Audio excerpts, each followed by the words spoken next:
நாளுக்கு அப்புறம் பொண்டாட்டியோட ஒரே பெட்ல படுத்து தூங்க போற. நீ கொடுத்து வச்ச வேண்டாம். பொண்டாட்டிய ராத்திரி முழுக்க பக்கத்திலே வச்சு அழகு பார்க்கலாம். கருப்பண்ணே. சொல்லு தமிழ. அண்ணே, ஒரு உதவி வேணும்னே.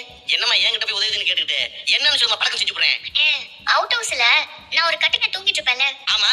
அந்த கட்டில கொஞ்சம் ரூமுக்கு தூக்கிட்டு வரீங்களா? எதுக்குமா? அதான் அவ்வளவு பெரிய கட்டில அங்க இருக்குல்ல, அதுல உங்க 2 பேரும் இடம் பத்தலையா? இல்லண்ணே, எனக்கு அந்த கட்டில படுத்தாதான் தூக்கம் வரும். எனக்கு அந்த கட்டில மட்டும் கொஞ்சம் எடுத்து வந்து தரீங்களா? சரிம்மா, நான் எடுத்து வந்துடுறேம்மா. சரிங்கண்ணே, தேங்க்ஸ். கட்டில எடுத்துட்டு வர சொன்னேன், அது எதுக்கு? அதான் இம்பிட்டு பெரிய மெத்த இருக்குல்ல. இல்லங்க, நான் தனியாவே கட்டில படுத்துக்கிறேன். ஏன் தமிழ், இத்திலூண்டு ரூம்குள்ள இன்னொரு கட்டளை போட்டா இடம் ஒரு மாதிரி அடைச்ச மாதிரி இருக்காது? பரவாயில்லைங்க, நான் தனியாவே படுத்துக்கிறேன். கட்டளை கொண்டு வரட்டுமா வேண்டாமான்னு என்கிட்ட ஒரு வார்த்தை கூட கேட்காம கொண்டு வந்துட்டு இப்ப முக்கிட்டு இருக்கிறத பாருச்சு. ஏய், அது கிழமை என்ன நாள்னு தெரியுமான்னு கேட்டேன். என்ன நாளு? படுபவை தெரிஞ்சுக்கிட்டு தெரியாத மாதிரி கேட்பாளே. தமிழ், நம்ம கல்யாண நாள் தமிழ். ஓ, நான் சொல்லிட்டீங்களே, அப்படியே அதையும் சொல்லிட்டு இருக்கீங்க. அதுக்கு என்ன இப்போ? என்ன நீ நான் எவ்வளவு சந்தோஷமா உற்சாகத்துல சொல்லிட்டு இருக்கேன், நீ என்னமோ அதுக்கு என்னன்னு கேக்குற?